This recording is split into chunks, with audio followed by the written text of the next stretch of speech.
এই প্রথম ভার্সিটিতে ফুচকা ট্রাই করছি। আজকে এটার রিভিউ দিব আপনাদের সাথে। আসসালামু আলাইকুম, আমি রিদিতা ফ্রম রিদিতাস লাইফস্টাইল। ওয়েলকাম করছি আমার নতুন একটি ব্লগ ভিডিওতে। কদিন যাবৎ পেজে খুবই ইনঅ্যাক্টিভ ছিলাম আমার এক্সামের জন্য। আপনারা অনেকে আমার রিসেন্ট ভিডিওটা দেখলে বলতে পারবেন। আর আজকে আমি ট্রাই করব আমার ভার্সিটির ফুচকা। ভার্সিটিতে অনেকজনই ফুচকা নিয়ে বসে, কিন্তু এই মামার ফুচকা নিয়ে অনেক কথা শুনছি, অনেক মজা নাকি। সো আজকে ট্রাই করব। এটা হচ্ছে আমার ফ্রেন্ড ফারিয়া আর ও হচ্ছে উপমা। এখানে ওরা দুইজনে ভিডিওতে হাই বলতেছে। আর এই তো দেখুন মামা কিন্তু ফুচকা বানাবে। এখানে আমরা ছোট ফুচকা, তারপর হচ্ছে বেলপুরি আর ঝালমুড়ি অর্ডার করি। ওদের হাতে প্রথমেই দিয়ে বলতেছি তোরা আগে খেয়ে দেখ কেমন হয়েছে।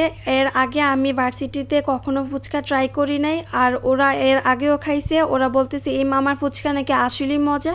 তাই আমি ভাবলাম কেননা আজকে আমিও ট্রাই করি। এখন উপমা ট্রাই করবে। উপমা কিন্তু বেলপুরি নিছে, মানে আমরা এক একজন এক একটা নিছি। খালি ঝালমুড়িটা আমরা গিয়ে তিনজনেই নিছি। আর ঝালমুড়ি কিন্তু খুবই মজা, বোম্বাই মরিচ তারপর নর্মাল মরিচ, আপনার ইচ্ছা অনুযায়ী আপনি তিনটেই নিতে পারেন। এখন বলি যে ফুচকাটা খেতে কেমন ছিল। খুবই মজা ছিল। লাইক আমি ঢাকায় আসার পর ছোট ফুচকা আমার এখন পর্যন্ত কারোরটাই এত ভালো লাগে না। এই মামারটা খাওয়ার পর আমি একদম অথেন্টিক ফুচকার যে ছোট ফুচকার যে ফ্লেভার থাকে ওইটা পাইছি।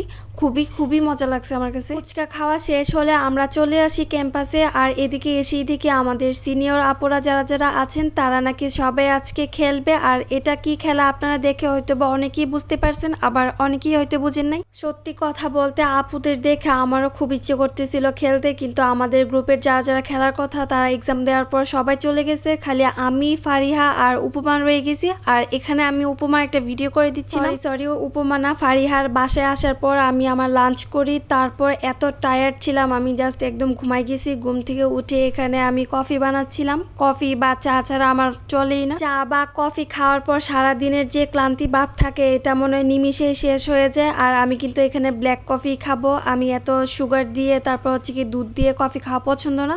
ইউজুয়ালি আমার কফি এত পছন্দ না, আমি চা বেশি পছন্দ করি। কিন্তু আজকে চা করতে ইচ্ছে করতেছিল না, তাই কফি করলাম। বেশ কদিন ধরে ইচ্ছে করতেছিল ভাত দিয়ে তারপর পোড়ামরিচ দিয়ে ভাত মাখায়া খাবো, কিন্তু পরীক্ষা তারপর সবকিছু ঝামেলা মিলে আর করা হচ্ছিল না। কিন্তু আজকে এত বেশি খাইতে ইচ্ছে করছিল, শুকনা মরিচ দিয়ে ভাত চটকে মাখাই নিচ্ছিলাম। এখানে শুকনা মরিচ ভেজে নিছি, তার সাথে কাঁচামরিচ দিই নাই, পেঁয়াজ দিছি আর লবণ দিয়ে সুন্দর করে মাখাইছি। একটা একটু গরম করে নিয়েছি, যেহেতু আমাদের ভাতে পানি দিব না। পানি দিলে কিন্তু অন্যরকম হয়, পানি দিয়ে খেতে ইচ্ছে করতেছিল না আমার। একদম গরম ভাত, তার সাথে একবার ঝাল করে, এটার সাথে কিন্তু বোম্বাই মরিচ অ্যাড করা হয়েছে, দেখবেন একটু পরে। ভিডিওটা আপনারা যারা রাতে দেখবেন, আমি একদম গ্যারান্টি দিয়ে বলতেছি আপনাদের জিভে ঠিক পানি চলে আসবে। আমার তো এখনই দেখে আবার খেতে ইচ্ছে করতেছে, যদিও আমি এখন ভয়েস ওভার দিতেছি, একটু আগে মাত্র খেয়ে আসছি।